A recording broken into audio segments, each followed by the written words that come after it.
इस धरती के जीवों पर काम करने वाली शक्तियां हर अक्षांश या लैटिट्यूड पर अलग अलग होती हैं। उस विशेष आकार और रूप के कारण जैसा शरीर ढल जाता है, उसमें अलग तरह की योग्यताएं आ सकती हैं।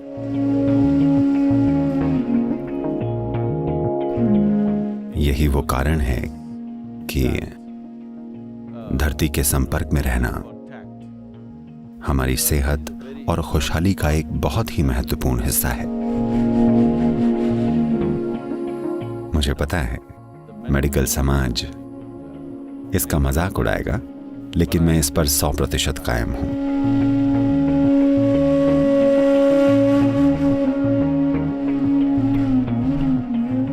सद्गुरु, जिस जगह हम पैदा हुए हैं, जहाँ बढ़ते हैं, क्या उस जगह का हम पर कुछ असर पड़ता है? क्या इसलिए कहा जाता है कि हमें वहीं का खाना खाना चाहिए?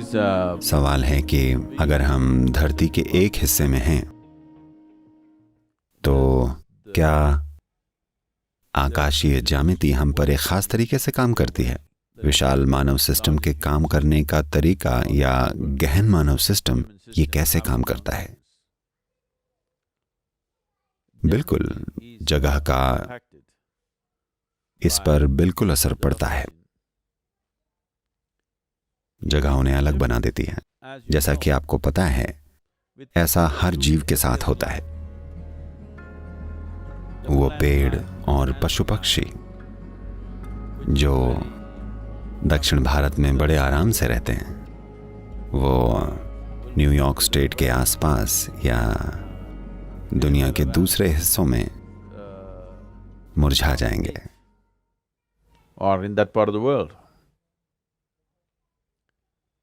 क्योंकि जीवन यहाँ अलग तरीके से विकसित हुआ है। ये सिर्फ मौसम की बात नहीं है, ये सिर्फ मौसम और धूप या ठंड की मात्रा की बात नहीं है। हाँ, उन चीजों का भी काफी असर पड़ता है, पर जीव कैसे विकसित हुए हैं, जैसे भी वो हुए हैं, वो तरीका उस जगह से जुड़ा हुआ है। It is a fact. ये एक सच्चाई है। मानव शास्त्र या एंथ्रोपोलॉजी से इसे मान्यता मिल चुकी है कि जब लोगों की एक खास तरह की नस्ल धरती के एक हिस्से से एक बिल्कुल अलग हिस्से पर गई, तो उनके शरीर की कई नस्लीय विशेषताएं धीरे धीरे बदल गईं और समय के साथ एक स्पष्ट बदलाव आ गया था। इतना बदलाव कि कुछ समय बाद पहचानना मुश्किल था कि वो पहले कैसे थे, एक खास समय के बाद। उदाहरण के लिए, भारत में लंबे समय से कई नस्लों का मिलन होता रहा है, पर आप देखेंगे कि इसके पृथ्वी पर इस जगह पर होने की वजह से,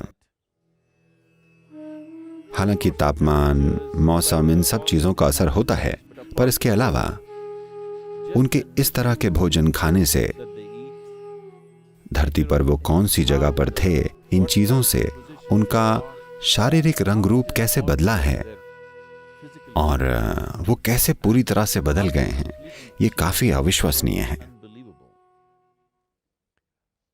जो मध्य एशियाई लोग जो आर्यों के रूप में लगभग 8000 साल पहले भारत आए थे, जरा देखिए जॉर्जिया के लोग कैसे दिखते हैं। मैं उस जॉर्जिया की बात नहीं कर रहा हूं, मैं अमेरिकी जॉर्जिया की बात नहीं कर रहा हूं, मैं जॉर्जिया की बात कर रहा हूं, ठीक है? मध्य एशिया में वहां के लोग कैसे दिखते हैं, और जो लोग वहां से यहां आ चुके हैं, जो 6 से 8000 साल से ज्यादा समय से भारत में रह रहे हैं, आज वो कैसे दिखते हैं। आपको आश्चर्य होगा कि वो कितने बदल गए हैं, उनकी हर चीज बदल गई है। तो मौसम से, भोजन से, लैटिट्यूड से फर्क पड़ता है, क्योंकि धरती के घूमने की वजह से पैदा होने वाले सेंट्रीफ्यूगल और सेंट्रीपीटल बलों का धरती की हर वस्तु पर अलग अलग असर पड़ता है। इस धरती के जीवों पर काम करने वाली शक्तियां हर अक्षांश या लैटिट्यूड पर अलग अलग तरह की होती हैं। इस आधार पर उनके प्रभाव से शरीर कैसा आकार लेता है, और उसकी वजह से उस आकार और रूप के कारण जैसा ये ढल जाता है, उसमें अलग अलग तरह की योग्यताएं आ सकती हैं। ये एक दुर्भाग्य है कि कुछ लोग हर फर्क के आधार पर दूसरों के साथ भेदभाव करने लगते हैं। वरना अगर आप उन फर्कों को ध्यान से समझें कि धरती ने कितने अलग अलग तरह के जीव पैदा किए हैं, जैसे कि इसने किए हैं, यहाँ तक कि धरती ने अलग अलग तरह के इंसान पैदा किए हैं जो कि इसने किए हैं, तो ये अद्भुत और अविश्वसनीय है। और इस बारे में जानने के लिए कितना कुछ है। और भारत के अक्षांश और देशांतर की वजह से लोगों का ध्यान काफी हद तक बाहर की बजाय भीतर की ओर जाता है। इसका मतलब ये नहीं है कि दूसरे ऐसा नहीं कर सकते, हर कोई ये कर सकता है।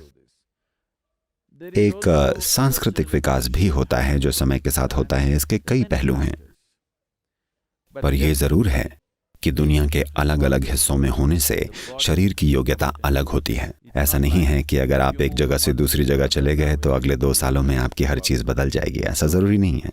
जब तक कि आप बदलने को तैयार न हो, आप इसे रोकने की कोशिश कर सकते हैं, पर आपके अपने जीवन काल में ही आपके रोकने के बावजूद बदलाव होंगे, सिर्फ इसलिए कि भौगोलिक रूप से अब आप बिल्कुल अलग जगह पर हैं।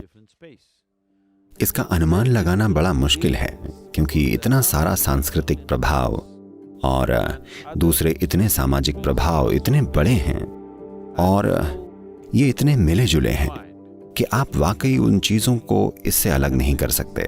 पर मान लीजिए कि हमने दुनिया पर लोगों के देशांतर शुरू करने से पहले ध्यान दिया होता, इससे पहले कि वो यात्राएं की गई थी जैसे कि हम आज कर रहे हैं, तो आप साफ साफ ये अंतर देख पाते कि पृथ्वी ने अलग अलग हिस्सों में कैसे अलग अलग तरह के जीव पैदा किए थे।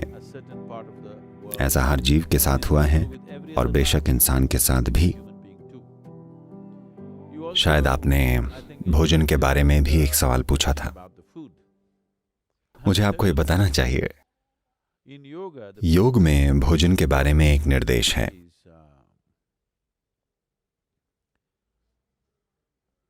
एक इंसान एक दिन में जितनी दूरी तय कर सकता है, एक दिन में आप जितनी दूर चल सकते हैं, आपको उसी दूरी की रेडियस में पैदा होने वाला खाना खाना चाहिए। You should not eat food which is grown far away from you. आपको खुद से बहुत दूर उगा हुआ भोजन नहीं खाना चाहिए, क्योंकि जो शरीर आपने धारण किया है वो मूल रूप से इस धरती का ही एक टुकड़ा है। अगर ये इस धरती का एक टुकड़ा है और अगर आप उसी जगह का भोजन खा रहे हैं और आप वहीं रह रहे हैं, तो आपका शरीर और उस जगह के बीच लगातार एक संवाद होता रहता है। ये मत सोचिएगा कि ऐसा सिर्फ एक तालमेल आ जाने के बाद ही होता है। Even today, as you are sitting here, if you sit, आज भी जैसे आप यहाँ बैठे हैं, अगर आप इस जगह पर बैठें तो आपका शरीर और ये धरती, पृथ्वी का ये हिस्सा जिस पर आप बैठे हैं, इसमें एक निरंतर गहरा संवाद हो रहा है। यही वो वजह है कि पृथ्वी के संपर्क में रहना हमारे स्वास्थ्य और खुशहाली का एक बहुत ही महत्वपूर्ण हिस्सा है। योग केंद्र में अगर कोई स्वस्थ नहीं है तो हम हमेशा लोगों को बगीचे में काम करने के लिए कहते हैं, ताकि वो धरती के संपर्क में रहें। पृथ्वी के संपर्क में रहने के इस तरीके को आज आधुनिक स्पा ने मिट्टी के स्नान या मड बाथ बना दिया है। खैर, आपको किसी ना किसी तरह जुड़े रहना चाहिए, चाहे आप जैसे भी जुड़ें, या तो मिट्टी से स्नान करके या जमीन पर काम करके, किसी भी तरह, या फर्श पर सोकर, चाहे आप जो भी कर सकें, मूल रूप से आप संपर्क में रहने की कोशिश कर रहे हैं। और भोजन एक लेन देन है, जो पृथ्वी में था आप उसे शरीर में ले जाते हैं। ये सबसे अच्छा काम तब करेगा जब ये उस टुकड़े या पृथ्वी के उस क्षेत्र से आए जहां आप रहते हैं। तो आमतौर पर यह बताया जाता है कि आप दिन में जितना चल सकते हैं उतनी दूरी की रेडियस के क्षेत्र से आपको खाना खाना चाहिए। यानी अगर आप अपने खेत में खाना उगाते हैं और खाते हैं, तो आप देखेंगे 1 महीने के समय में, मान लीजिए live on a patch of land, grow your own food and eat. आप जमीन के एक टुकड़े पर रहते हैं, अपना खुद का खाना उगाकर खाते हैं, तो 1 महीने के भीतर आप अपने शरीर की सेहत में एक जबरदस्त बदलाव देखेंगे। मैं कहूंगा, अगर ये किया जाए, ये एक सरल काम किया जाए, तो मुझे लगता है कि इस धरती पर कैंसर की घटनाओं को 50% से 60% तक कम किया जा सकता है। मैं इस पर कायम रहूंगा। मुझे पता है मेडिकल समाज इसका मजाक उड़ाएगा, पर मैं इस पर 100% कायम हूं। कम से कम 50% कैंसर की घटनाओं को कम किया जा सकता है If we are in touch with the earth that we are living upon, अगर हम उस धरती के संपर्क में हैं जहां हम रहते हैं और वहीं का भोजन खाते हैं, न कि कहीं और का। अभी अगर मैं इस होटल में नाश्ते के लिए जाऊं तो शायद फल न्यूजीलैंड से आते हों। उन्होंने मुझे बताया मछली वियतनाम से आती है, और मुझे नहीं मालूम कि और क्या कहाँ से आता है। तो सिर्फ इसलिए कि हम चीज़ों को इधर उधर ले जा पा रहे हैं, और ऐसे सुपरमार्केट्स हैं जो आपको दुनिया भर की चीज़ें बेच सकते हैं।